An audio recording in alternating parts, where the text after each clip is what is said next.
It is What's Your Fantasy. Of course, we hosted Jared 3, and guys, we're going to get back to our roots tonight. The whole reason we started this show almost 4 years ago was to talk about fantasy football and the NFL. I know for the last couple of weeks we've been goofing off a little bit. We've been talking TV shows. We've been interviewing some Hollywood types. We've been having a good time. Hopefully you guys have enjoyed it, but tonight it will be time to get back to our roots, and we will be looking to do just that later on a little bit. Give you guys a quick idea of what is coming up on the show tonight. We have a very special panel going to be joining us in just a few minutes. We have 3 NFL draft experts. One is on the show with us each and every week. Mr. Joseph Everett, we'll bring him on in just 1 minute, but we also have special guests Scott Wright and Shane P. Hallam, both joining us from DraftCountdown.com. I thought a lot about who I wanted to get on for the NFL Draft Show, and I thought, you know what, we've had 2 draft experts joining us over the last month as we've been discussing the various TV shows. Let's just go back to them. These guys might not work for ESPN, but I beg to differ that they have put in just as much work, if not more, than guys like Todd McShay and Mel Kiper, and I feel that they are extremely qualified and well-versed in this draft. And the thing I think that may make them even more of an expert is the fact that they do all their own research and they do this all themselves. Mel Kiper and Todd McShay, I can guarantee you, probably outsource some of the quote-unquote grunt work to other people. And I think that when you do all of your own research and answer your own questions and host your own podcast and do all the things that they do, I think that there's probably no better experts to come on than them. So we'll look forward to talking to them in just a few minutes. And one of the things we'll be talking about is the first annual What's Your Fantasy NFL Draft Challenge. We'll go over some of the questions. As I've been looking over these forums, I've noticed that some trends. Some people feel very confident about some questions. Other people don't feel as confident, and some people feel very confident in opposite directions. So I think it will be very interesting. We'll tell you guys a little bit more about that in just a few minutes, but I want to bring on the co-host of the show.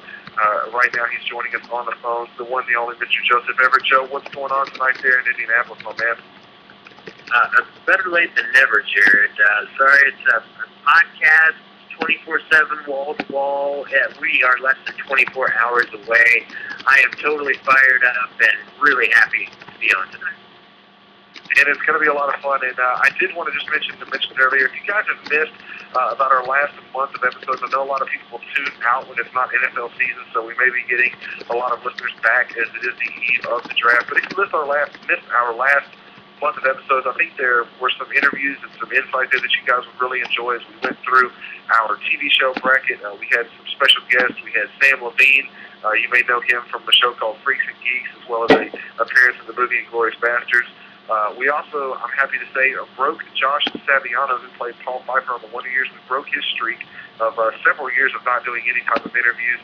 He was happy to come on and talk all about The Wonder Years, and actually a big fantasy junkie who is going to join us as the football season gets closer. We're working on a segment for him called Saviano's Sleepers, so he's excited to come back on. And probably my favorite interview of all the ones we've done so far, Tony Hale from Arrested Development, who famously played Buster Bluth, was on with us a couple of weeks ago. So we've had some big Hollywood types on the show.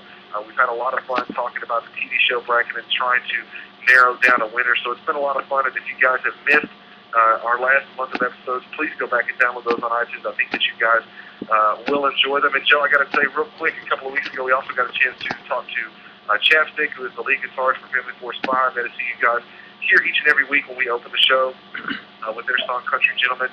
Joe, I did get a chance to see the guys in Houston this past weekend, and I got to say it was an absolute blast to see and hang with the guys. Totally got the VIP treatment. When we got over there, Joe, there was a line of about 150 to 200 people standing outside in the hot Texas sun waiting to see the guys. Placed a quick phone call to Mr. Chapstick, and he shuffled us back to the bus and backstage and got the VIP treatment. And just a really great group of guys. If you guys get a chance to see them on tour, I highly recommend it. I think they're going to be in Tennessee this upcoming weekend. So if you're in the Memphis, Nashville, Knoxville, and even Raleigh, North Carolina, I think on Sunday night, you guys should definitely go check them out. Who knows, you might even be able to name drop me and get the VIP treatment. But good times there with that, Joe. And too bad you couldn't be with us because Chapstick said to say hello. Well, I'm just looking forward to competing with these guys this coming season in fantasy football, because we're hoping to get that celebrity league going. Not only is Josh a veteran, apparently, of fantasy football, dating back to the newspaper box scores, but some of the guys at Family Force 5 are also pretty fantasy savvy, so it should make for a really exciting football. And I'm going to actually email a few of the agents and publicists I was talking to and see if there's any of their other clients that may be interested. So who knows who will end up in the league before it's all said and done. But before we get Shane and Scott on the line, they're patiently waiting. I'm going to get them in just a second. There were a few emails that came in regards to the TV show bracket, and I wanted to read those real quick. The first one came in from Nick, and he said, guys, thanks for doing the TV show bracket. Love it. You've been talking up Arrested Development so long, I finally Netflixed it. Did you know Netflix had a verb form? But I watched all 3 seasons in 2 weeks. Thanks for turning me on. Not my favorite, but I still love it. Here's one for you on your Final Four. Cheers versus Seinfeld. Always said that those were my favorite, and their heads up. Sopranos versus The Wire. Never seen either. Sopranos only have seen a couple of episodes. I held off until I decided to dive in, starting with season 1. Always like the episodes I've seen. The Wire, I've never even heard of it before the bracket, but it is about to be Netflix as well. Thanks again, and keep up the great work. That came to us from Nick, so some kind words there. We did all kind of take a little bit of exception to Rand Genius, who is actually in the chat room tonight. And if you guys want to get a part of that, you can head to www.fsc.fm. But Joe, Rand Genius sent us a rather long email, so bear with me. Great show Wednesday night. I was finally able to listen to the podcast. So excited that Arrested Development and It's Always Sunny in Philadelphia were deep 6. As far as the comments about my lack of humor and hate of Seinfeld, Seinfeld was in my top 5 right before Curb, actually. I love the Seinfeld show, but as I thought about this matchup, I remember how annoying Jerry could be. Really, George, Elaine, and Kramer made that show funny. Curb has all the funny aspects of George and Larry's character and no annoying Jerry Seinfeld around. Curb is really the only show I have ever watched that can make me laugh out loud to myself. He goes on to say he just acquires all 3 seasons of Arrested Development, so in the long run, he could regrade his hate of the show during the TV show bracket challenge. It's just that all the love really got on his nerves, and he's also sick of all the whining about Lost and Sopranos finales. How would those guys have ended these shows to satisfy the masses? It's absolutely impossible. Maybe like the masses, they should all just turn on the TV and try reading an actual book sometime. Joe, you may take notice of this. How about next year we do the top 25 novels of all time? Or in Joe and Shane's case, we can do the top 2 novels of all time. Have they even read 2 between them? I doubt it. That comes to us from Rain Genius. So, Joe, any kind words you have for Rain? They're kind of taking shots at you and Shane. Maybe you've only read 2 novels of all time? Well, he may be right as far as technical definition of novels, so, but I've got a bookcase I'm sitting next to right now that I've read over half of, but, that's fine, range. I mean, I'm starting to believe the lack of still just kidding with you, Randall. Well, you did send a PS, but I actually bust out loud laughing when I read this in bed. I almost woke my wife up. But he said, P.S. The milk story was classic and did make me laugh. My girlfriend and a few other women I know are lactose intolerant too. I don't know if he's including me with his girlfriend and other women, or what. It kind of felt like it was a little shot at me. But I'm not lactose intolerant. I just choose not to partake. But anyway, good email from Range, and we also had an email from Andy Miley who said if it means anything, Jason Lockham Ford, his big Twitter buddy, said that The Wire is the best TV show ever. So anyways, thanks to everybody for all the emails. I do get a kick out of reading them, even if I forget to actually sit down and write back to everyone. I definitely read them all, and we will crown the winner of the TV show bracket next week. But this week, Joe, it is all 2011 NFL draft, so we want to bring the 2 guys on the show that are here to help us do that tonight, and we're going to start with Mr. Shane P. Hallam from Draft Countdown, a good friend of the program, and joined us last year for all the movie shows, joined us for most of the TV shows this year. So, Shane, we're finally getting into something that's really in your wheelhouse, the NFL draft. What's going on tonight, man? Hey, I'm pumped up. Draft tomorrow, doing really well. Been working nonstop. Not as hard as Scott, but I've been working nonstop as well, and just really excited for it. I appreciate you guys having me on, and I always love coming on Wednesday nights. Absolutely. Well, before we get to our big Draft Guru Challenge and break it down, we want to bring in Scott as well, the founder, owner, operator, CEO, COO, all that good stuff at DraftCountdown.com, and actually impressed one of my friends this week when I was talking to him about some different mock drafts. He said, let me go to DraftCountdown.com real quick and check out theirs. They always do some really cool stuff. I'm like, really? You get on Draft Countdown? I was like, we had that guy on our show all the time. So I look like a pretty cool guy and a few circles of friends this week, but we'll bring him on.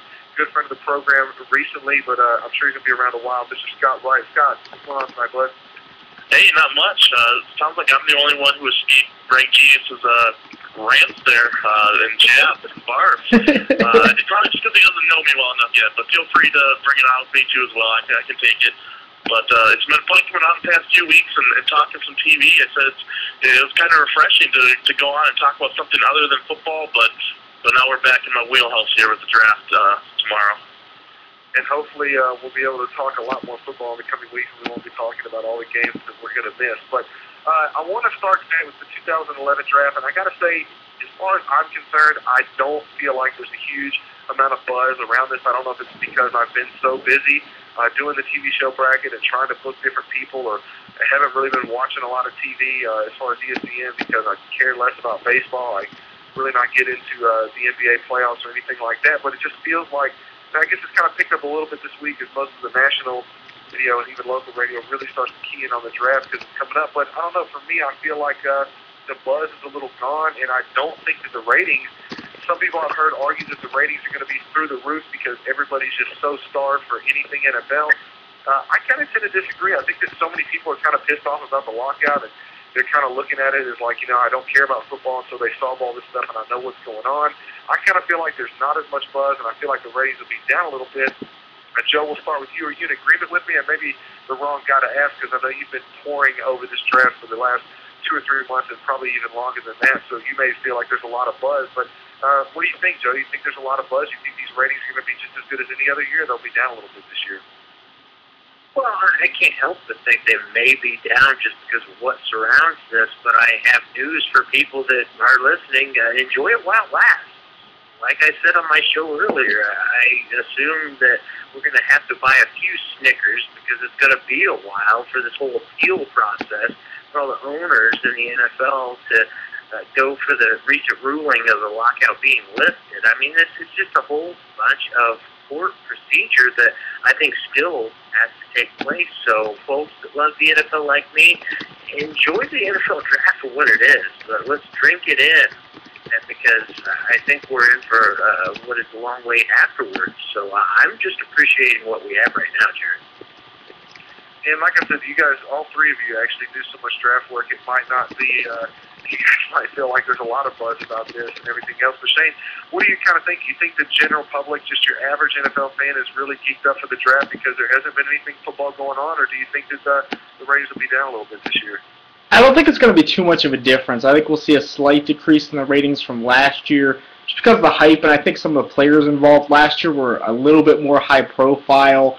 That's what people were looking for. So I think we'll see a little dip, but I don't think it's going to be as much as people think. I think the buzz is still out there. I think especially tonight, on Twitterverse, the draft is getting all the talk. So I'm really excited to see how it turns out. I hope everyone still tunes in. All right, Scott, kind of what are your thoughts on all this? Where's the buzz, and how do you think the ratings are going to look after the draft first 3 days? Well, like you said, we're probably bad ones to ask to gauge interest because we're living and breathing draft this time of the year. But, I think an impartial way to judge it is based on the website traffic, which I watch, and the traffic, I haven't noticed a difference at all. There's still the same number of people coming to the site this year as most years, if not more. And I don't think ratings will be down. I think the ratings will be just as good as last year, if not better. I mean, at the end of the day, the draft is the one time of the year that every team has hope. Whether you're the best team in the league, you're the worst team in the league. It's the marriage of college football and pro football. You don't have the potential for player trade this year, but you're still going to see pick trades, and I think you're going to see a lot of action in the first round this year. So I really think the interest is the same, if not more. All right, well, talking to you guys who are all draft picks, it's no surprise that you guys feel like the buzz is still there, and maybe I had my head just into too many TV show brackets and sending out mass emails and voting and talking to agents and different people. And I dare not say it because Mr. Belding is taking such a long time to get back to me via email. I know I pumped that up a couple weeks ago, and I still haven't heard back from him. It took 3.5